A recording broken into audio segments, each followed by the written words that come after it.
स्वागत है आपका। आप देख रहे हैं द न्यूज और मैं रानी गुप्ता आपके साथ। इस समय एसबीआई की रिसर्च रिपोर्ट सामने आई है जिसमें जो भारतीयों की आय है, खासकर मिडिल क्लास के लोगों की बात करें तो यहां पर उनके लिए गुड न्यूज है। आपको बता दें कि मोदी सरकार के नेतृत्व में लगातार भारत जो है वो विकास की रफ्तार पकड़े हुए है। हालांकि इस बीच विपक्ष की तमाम पार्टियों को एक के बाद एक कई सारे झटके लग रहे हैं, लेकिन वहीं अगर देश की नागरिकों की बात करें तो लगातार कई सारी गुड न्यूज उन्हें मिल रही है। इस बीच ये रिसर्च रिपोर्ट आई है एसबीआई की और इसमें यह दावा किया गया है कि जो मिडिल क्लास इंडियंस हैं उनकी जो आय है उसमें इजाफा देखने को मिला है और ये इजाफा कोई थोड़ा बहुत नहीं बल्कि 3 गुना ज्यादा बढ़ा है। 2013 से लेकर के 2022 की अगर तुलना की जाए यहां पर तो 3 गुना यहां पर उनकी आय बढ़ी है। इसी के साथ ही 2047 को लेकर के भी लक्ष्य रखा गया है और उम्मीद जताई जा रही है कि आने वाले समय में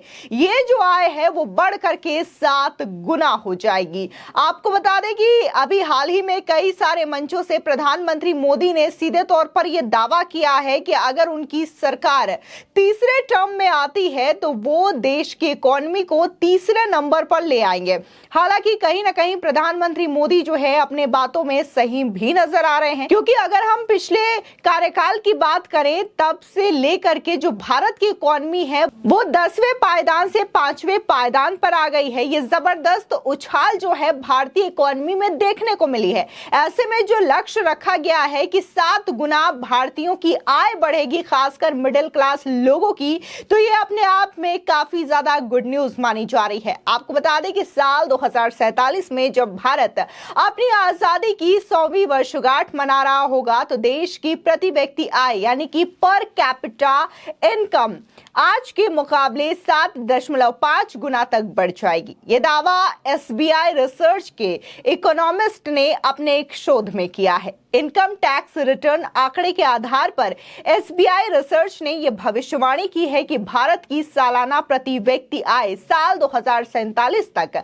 14.9 लाख रुपए यानी कि $12,400 तक पहुंच जाएगी। वहीं फाइनेंशियल ईयर 2023 में ये 2 लाख रुपए यानी कि $2,500 थी। एसबीआई रिसर्च की रिपोर्ट ऐसे समय में आई है जब प्रधानमंत्री मोदी ने देश के साल 2047 तक विकसित राष्ट्र बनने का दावा कर रहे हैं।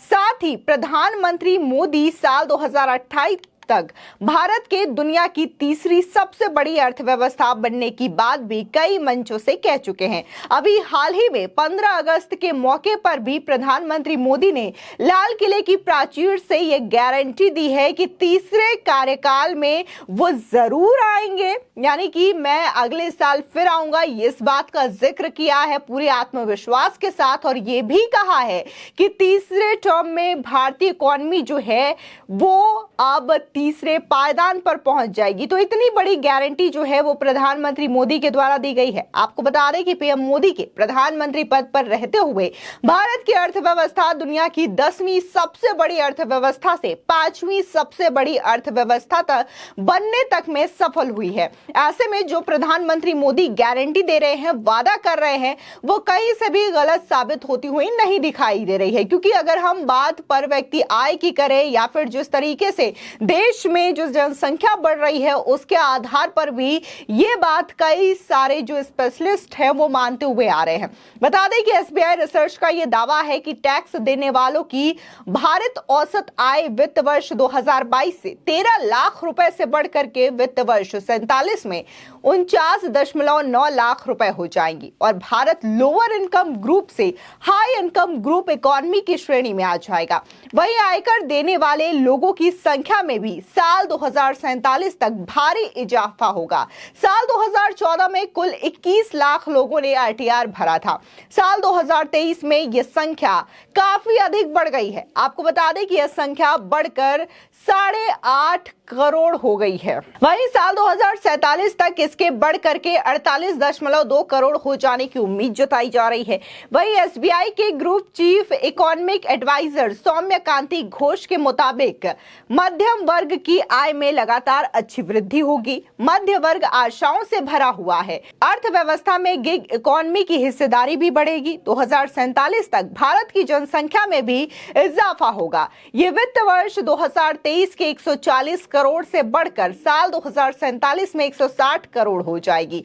आपको बता दें कि आबादी बढ़ने के साथ ही वर्क फोर्स में भी इजाफा होगा। बता दें कि वित्त वर्ष 2023 में भारत की वर्क फोर्स 53 करोड़ थी, जो कि 2047 में 72.7 करोड़ हो जाएगी। वित्त वर्ष 23 में टैक्सेबल वर्क फोर्स की हिस्सेदारी 22.4% थी, जो कि 2047 तक बढ़कर 85.3% हो जाएगी। रिपोर्ट में कहा गया है कि वित्त वर्ष 2047 तक जीरो टैक्स रिटर्न दाखिल करने वाले लोगों की संख्या में भी 25% की गिरावट आएगी। साथ ही एसबीआई रिसर्च ने एक नोट में कहा है कि यह वृद्धि great Indian middle income class से प्रेरित होगा, जिसमें 2047 को समाप्त होने वाले वित्तीय वर्ष तक 25% करदाताओं के निम्नतम आय वर्ग के माध्यम और उच्च आय वर्ग में जाने की उम्मीद है। नोट में यह भी कहा गया है कि वित्त वर्ष 47 तक आयकर रिटर्न दाखिल करने वालों की संख्या 588% बढ़कर के 48.2 करोड़ होने की उम्मीद है, जिससे कर योग्य आधार वाले कार्यबल में इसकी हिस्सेदारी वित्त वर्ष 2023 के 22.4% से बढ़कर के वित्त वर्ष 47 से 85.3% हो जाएगी। वहीं वित्त वर्ष के 47 में कामगारों की संख्या 53 करोड़ से बढ़कर के 72.5 करोड़ होने का अनुमान है।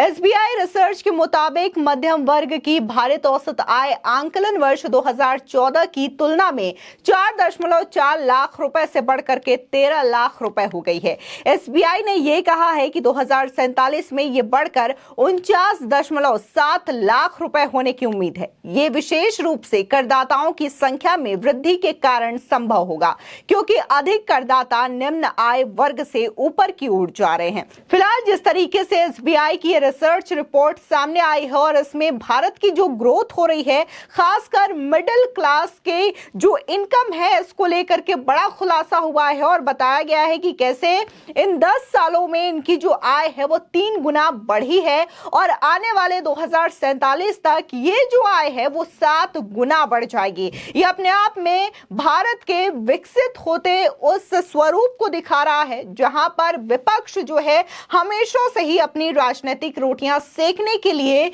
मिडिल क्लास वर्ग को ज्यादा तौर पर निशाना बनाता है और ये कहता है कि मिडिल क्लास की तो कोई बात ही नहीं करता, क्योंकि मिडिल क्लास व्यक्ति जो है हमेशा बहुत ज्यादा संघर्ष करता है, महंगाई की मार झेलता है। लेकिन यहां पर देखने को मिल रहा है कि कैसे एसबीआई की जो रिसर्च रिपोर्ट सामने आई है उसमें मिडिल क्लास भारतीयों के लिए काफी ज्यादा गुड न्यूज मानी जा रही है। और जिस तरीके से ये प्रधानमंत्री मोदी के द्वारा भी ऐलान किया गया है कि 2047 यानी कि जब देश अपनी 100वीं वर्षगांठ मना रहा होगा स्वतंत्रता दिवस के अवसर पर, तो ऐसे में ये देश जो है विकासशील नहीं बल्कि एक विकसित राष्ट्र के रूप में दुनिया भर के सामने उभर करके आएगा। फिलहाल इस खबर को लेकर के आपकी क्या राय है, हमारे कमेंट सेक्शन में जरूर बताएं। आगे की और भी अपडेट के लिए चैनल को सब्सक्राइब करना ना भूलें।